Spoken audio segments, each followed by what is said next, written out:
You're listening to Dateline Latin America, Tear Gas and Tango with Joe Goldman, 37 years with ABC News, then with UPI, with The Village Voice, and many other. And me, Daniel Schweimler, originally from London, formerly of the BBC, 19 years, and more recently with Al Jazeera English across Latin America. They'll be sitting at a kitchen table in Buenos Aires talking about their journalistic adventures across the region, covering earthquakes, flooding and fires, talking to presidents, charlatans, sports stars and other newsmakers. In short, journalism and the state of the world. Hey Joe, how are you? Daniel, here we are, nice afternoon, a bit cold. It's been bitterly cold, hasn't it, since Sunday? And that's since Javier Milei surprisingly won in the midterms, 40-odd% of the vote. Nobody expected that. I just wonder whether this big win has anything to do with the weather. Probably not. Probably has to do with $40 billion being offered by Donald Trump if he did well. And he did. So that 40 billion presumably is going to start. This is going to start sliding in now. Should we be optimistic? Well, I think what Trump said at one point also was, if Milei did not win, that money would not be coming. And that's a carrot placed in front of the people in certain ways that if you didn't try to bite, you would lose it all. I mean, I worked on Monday, the day after El Dia Después, and we're out on the streets talking to people about how they voted, why they voted the way they did. And several people said exactly that. You know, we want stability. We wanted that money to come in.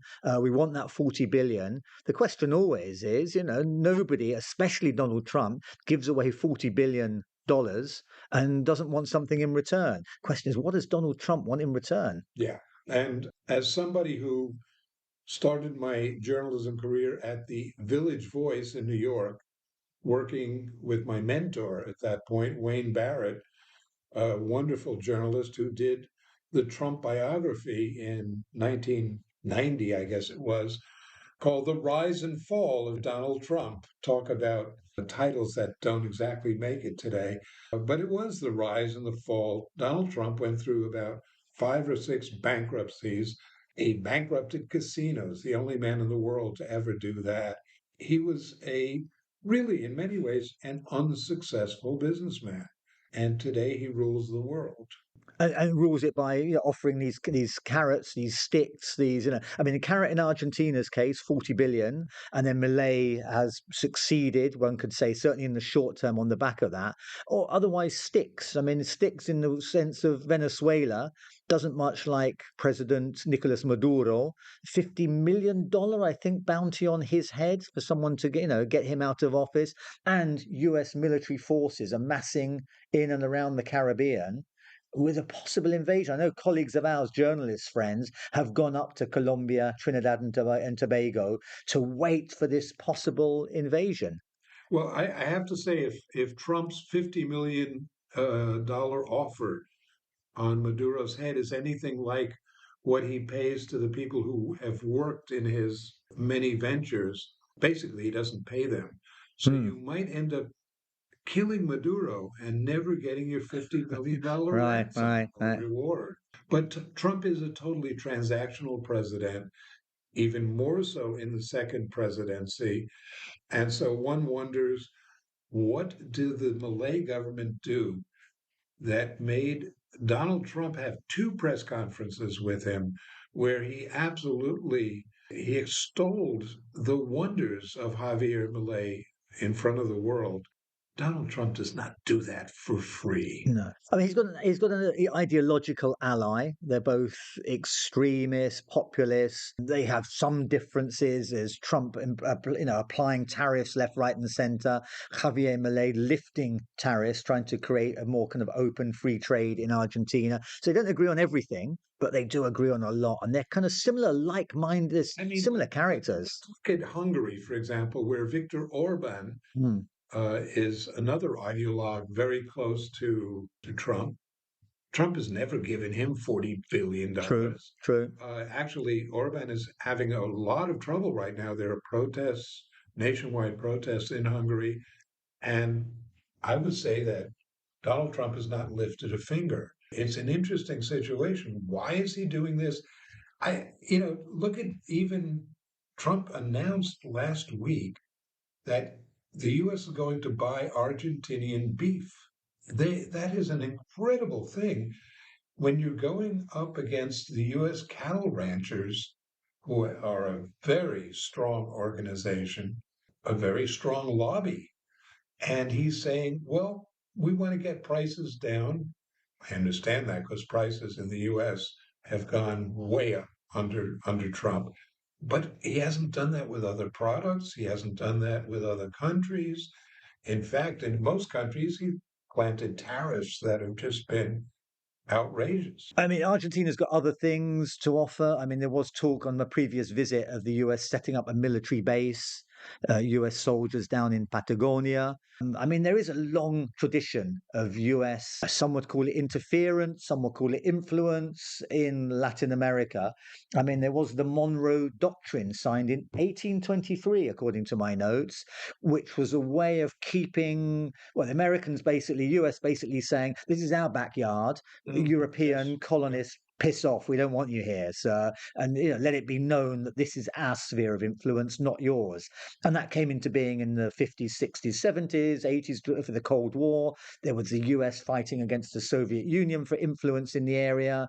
Obviously, Cuba, a real kind of pain in the ass for the United States in that context. And now maybe we're seeing a resurgence of this doctrine, which is, I don't know, well, again, it's a kind of semi-official in a way, Yes. but the US feeling, believing it has the right to dictate what goes on in Latin America. Well, we're seeing Trump foreign policy is just all over the map. Last night, he announced that the U.S. will reinitiate nuclear testing for the first time since 1992. He's preparing the Pentagon to do nuclear testing again.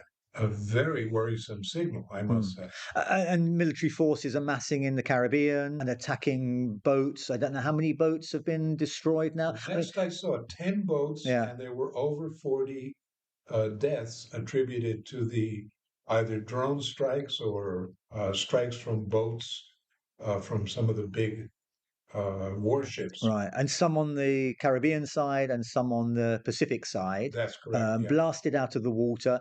They might have been narcotraficantes, that we don't know. It's never been proven. Nobody's been arrested. Certainly, the Colombian authorities are saying they definitely weren't. These are just guys, pleasure boats or fishermen out there, and this has got to stop. So, Gustavo Petro has been very angry about it. The Venezuelans have also protested, but then again, they are the target. These are the ones that United States is saying, Nicolas Maduro must go.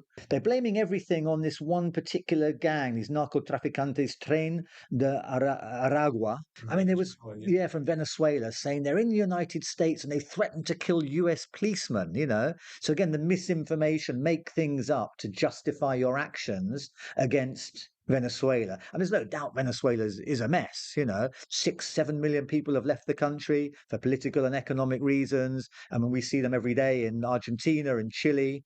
I mean, they won the Nobel Peace Prize. Maria Corina Machado winning the Nobel Peace Prize. And she's an opposition leader, wants to put the old guard back into power, the people who were in power before Hugo Chavez took over, often very corrupt, stealing a lot of Venezuela's massive oil wealth.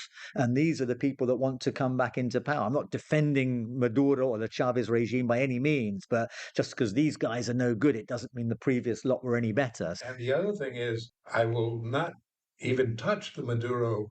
I mean, we can give examples of how Maduro has made that country anti-democratic.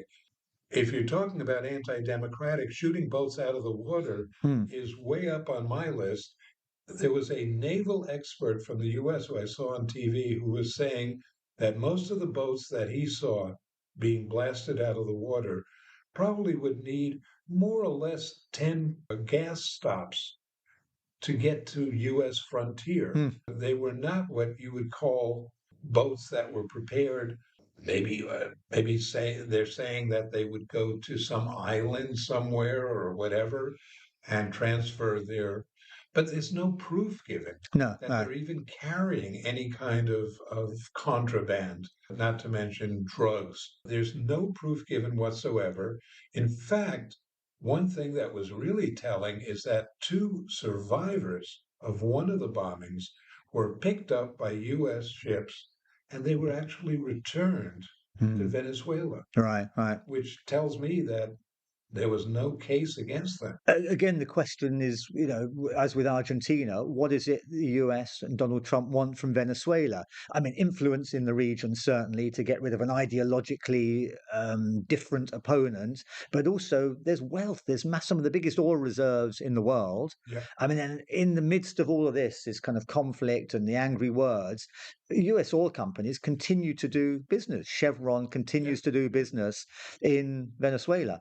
At this point in time, without ever defending the Venezuelan government, without ever going into the anti-democratic process where Maduro was last elected, without going into any of that, the U.S. has become the kind of country that should not say a word about Venezuelan anti-democratic rule because of what's going on in the streets of the United States these days. All right. I'm appalled at what's going on in the U.S. And, the U.S. certainly once in Carter's time, whatever, was a beacon of hope in the sense of human rights. Today, you cannot even come close to talking about that. Mm-hmm.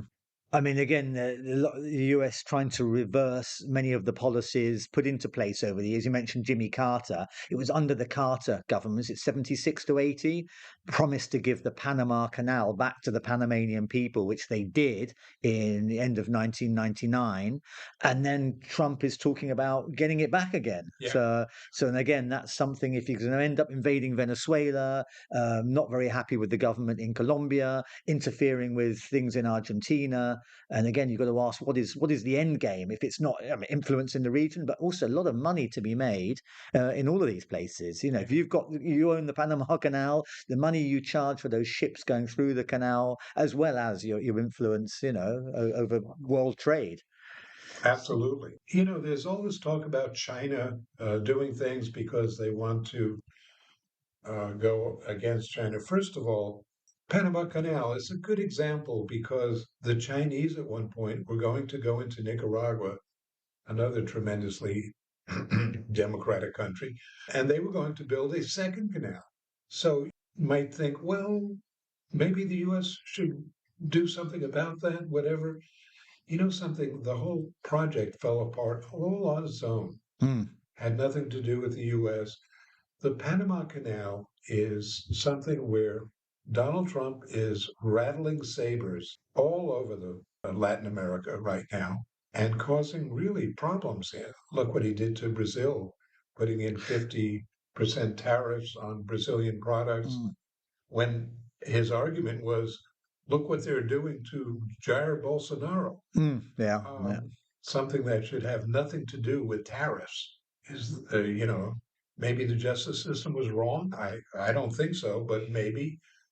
But you don't do something like put 50% tariffs on a country because you don't agree with something in the justice system. I mean, the present Brazilian government, Lula da Silva's government, has been quite good at standing up to the Donald Trump's government and saying, stop messing with our politics. They've been quite angrily, they've quite angrily opposed some of the US measures, and the US has kind of responded. Stand up to bullies, and you usually get the results. That's been quite interesting to watch that. But again, he's got allies in the region. He's got Bukele in El Salvador, seen as a kind of figurehead, an example how to deal with your prisoners, and in many ways the policies being used against migrants, against drug traffickers in the United States. They've got from how to use your prison system. He's learned from, or has certainly, spoken to Bukele in El Salvador. So it's very interesting that you have figures who are of the right, like Bukele, for example. And if you look at the Argentine election, it was very interesting because the main candidate in Buenos Aires province had to step down because he's under investigation for receiving $200,000 from a known drug trafficker. And the information for that came from a U.S. court, a U.S. federal court investigating that drug trafficker. There are other people, like the mayor of the eighth largest city in Argentina, Paraná, in Entre Rios province, who is in jail today because he was involved in trafficking of narcotics.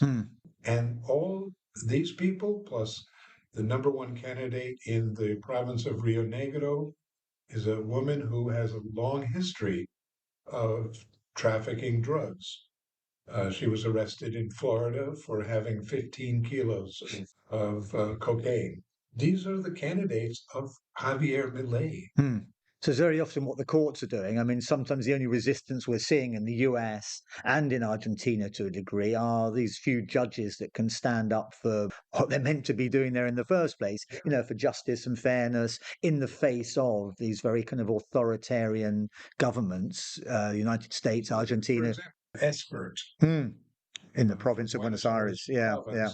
Was found to have this connection, not only the 200,000 that he received, but he also had free plane flights all throughout the country from this drug dealer for his campaign. When he was campaigning for president in 2019, he had received money for his campaign from some of these narcotic trafficking people. He's a guy who said publicly that he believes in bala, giving bullets rather than being nice to criminals, and has said that no jail for narcotics for drug traffickers, bala, bullets. Well, I mean, US involvement in Latin American politics, I mean, it's nothing new. We're kind of, talking about Argentina, possible invasion or certainly attacks against Venezuela. But we had similar in a very different form in the late 60s into the 70s with the various military governments. I mean, papers have been since published in the United States about CIA involvement in Chile, trying to undermine the Salvador Allende government, and then very much supporting Augusto Pinochet's right-wing dictatorship. We had, U.S. agents in Argentina supporting the military regime here. I mean, they used to be the School of the Americas up in Panama, which trained military officers from around Latin America in torture techniques. How to repress opposition. And then they all went back to their respective countries and applied these measures with American backing, so it's nothing new. And then when things don't work out, when you can't influence one way or the other, the government in power, then you've got the option of invading, which has been done more than once. Grenada, we've had Panama in '89, going way back, Haiti, because it was felt that US interests were being threatened. There was an invasion. What year would that have been? Dominican Republic in the 60s. Yeah, we've had all of that. The whole situation in Nicaragua and El Salvador in the 80s. No, it's been quite a ride. And the other thing, going back to the narcotics, the drug trafficking, I believe I talked in the last podcast about my friend Michael Levine from the DEA in the US, talking about one of his agents in the early 80s going into Bolivia to try to deal with the cocaine coup in Bolivia in 1980, and being taken and arrested in La Paz and tortured by none other than Klaus Barbie. Right, yeah. The butcher of Leon, Nazi war criminal. And the U.S. supported a lot of this. The U.S. has always dealt with the cocaine situation as a supply side issue. They've never, ever touched the demand issue. That would be hitting up a lot of people who are very wealthy and very influential in the United States. So in place of trying to get to that demand and dropping that demand, they've gone after supply side in Colombia, in Peru, in Bolivia, and these days in Ecuador. Going back to on the subject of Ecuador, I had pleasure is completely the wrong word, of meeting the former CIA agent in Ecuador in the 1960s, undermining governments there, working on the behalf of US interests. Philip Agee, who later on came clean and published a book about his dirty dealings in Ecuador, among other countries, and then became persona non grata, went into exile in Europe, first of all. No government would take him under US pressure. He ended up, his last refuge was Cuba, under the communist government in Cuba, and he was living there for the rest of his years, doing not very much. He couldn't go back to the US. No one else would take him. His book had been published and attempts made to suppress it, talking about his involvement, CIA involvement, in trying to undermine governments in Latin America.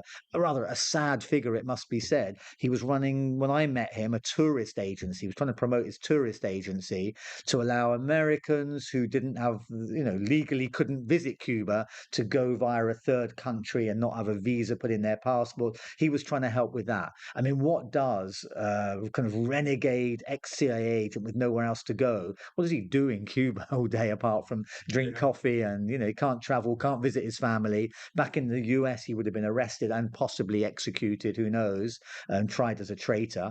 But it came from the horse's mouth, this story. We know it happened. And papers have been published, certainly about CIA involvement in the, undermining the Allende government.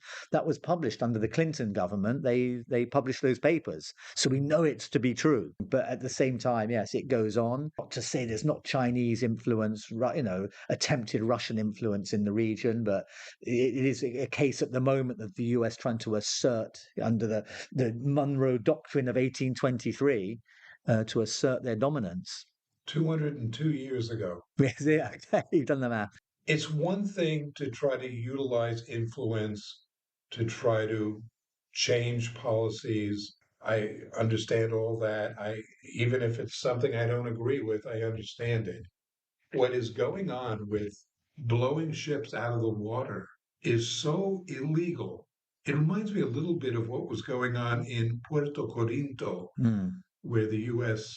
came in Nicaragua and bombed the major oil port in Nicaragua totally illegally. And that was back in 1982, 1983. The idea, how does the world community accept the fact that Donald Trump is doing this? And doing it almost as just like a show, a stupid show of force in some ways. I think the question is, what does the world do apart from raise their voice in protest? You can march outside US embassies, as people did. I remember the United Nations. Yeah, exactly. Yeah. I remember in the 80s, protesting against US involvement in Nicaragua, supporting the Contras, selling drugs to finance the operation. Yeah. I mean, it was blatantly illegal on many, many scores. Yet they kind of won it. Well, they won in the short term. We've got this weirdo, Daniel Ortega, became a weirdo afterwards, back in power in Nicaragua. They could have just left him and let him. Nothing would have changed. Yeah, would have changed. Yeah. And he would have wrecked the country in his own way, whatever. There's just no sense. I mean, one of the offshoots of all this is, are we going to stop getting wonderful fish products from the Caribbean? I ain't going. I'm not going out. No, for sure, for sure. I remember when I was in Panama, there was a whole situation where there was supposedly from Peru and Colombia, there were shipments being made into Panama via submarines. And there were Panamanian naval ships were checking on the, submarines that were coming in and bringing in. There's a pretty, there's definitely huge trafficking going on. Yeah. Once again, they're not dealing with the demand side, they're dealing with the supply side, but they're doing it all wrong. They seem to be getting fishing boats.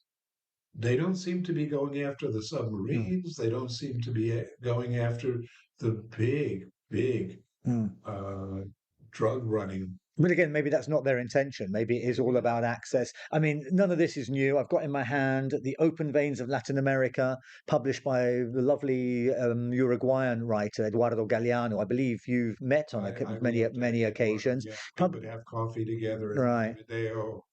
Yeah. And he writes about this, published in 1973, but not in a way, not a lot has changed. And it is all about US involvement in revolutions or changes in Guatemala, for instance, the Arbenz government in the early 50s, at the behest, it seems, of the United Fruit Company, who saw their profit margins being threatened. And there was a successful attempt to get rid of the reformist government of Jacobo Arbenz.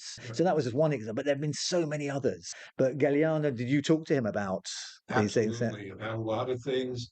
Galliano was just an incredible. Not only he was an artist, actually, he was he would draw these amazing drawings, and just a great guy. But I'm thinking now about Argentina, getting back to the election and what's going on here. Argentina has ruined being an industrial power to become a financial power. Many compare it to Peru, where it's just given up. It is not, it has become a country where the exchange rate is much more important than economic growth. What is the exchange rate here? I think I said a couple of weeks ago, I went to Brazil, and if you ask anybody in Brazil, what's the change between the real and the dollar? Nobody knows. They don't care. I hear we talk about it several times a day, don't we? Geez, Yeah. you ask the newspaper seller on the corner, the kiosk guy, he knows exactly what it is. But there was a lot of by hour. there was a lot of talk about friends of Scott Bessent, the US Treasury Secretary, having investments here, people not wanting to lose money in Argentina. They invested big time, the hedge funds invested big time here. There's money to be made out of failing states. Yes. Things to buy up. There's resources you can come in and get beneficial rates if they're struggling. So, and there's a lot of people who have done that. Bit of a conspiracy theory, I thought, but maybe not. Maybe there's something in that as well. But, it's called a hedge fund for a reason. yeah, or vulture funds, as they're known here, for similar reasons. Yeah. So no, it's well. I mean, the market shot up the day after the elections. The market shot up. The peso rallied for a day, and then went back, 9%. and then back to where it had been the day after. So it's interesting. So we watch and wait. Invasion in Venezuela, possibly. Let's see what happens to the Argentine economy.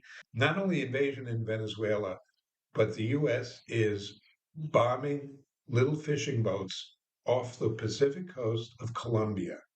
That's getting another country, a big country, and a country that U.S. has had a good relationship with for a long time, involved in a conflict that once again doesn't exist. Gustavo Petro, he has spoken out about these bombings, Yes. but he's a left ideologically opposed to Donald Trump, but has to again be very careful of what he says, because Trump will come down on him very hard if he doesn't like the response. Again, people are cowering in the face of some standing up to him and some not so much. Okay, next week. I mean, I'm very excited because my team, Argentina's Juniors, has reached the final of the Copa Argentina, the Argentine Cup. We're playing Instituto Rivadavia from Mendoza. So two small teams, no Boca Juniors, no River Plate. The final is going to be 6 days from now. We're talking on a Thursday. It's going to be next Wednesday. The Argentine Football Association still hasn't chosen a venue. Still hasn't decided what time the game is going to, which says something about the way Argentina organises its football. But we'll wait and see. We might talk about that and the bigger picture of sport in the region. Okay, lots of things going on in sports. We can even talk a little bit about baseball. We could talk about baseball, yeah. So come on, you Blue Jays. Okay, bye-bye.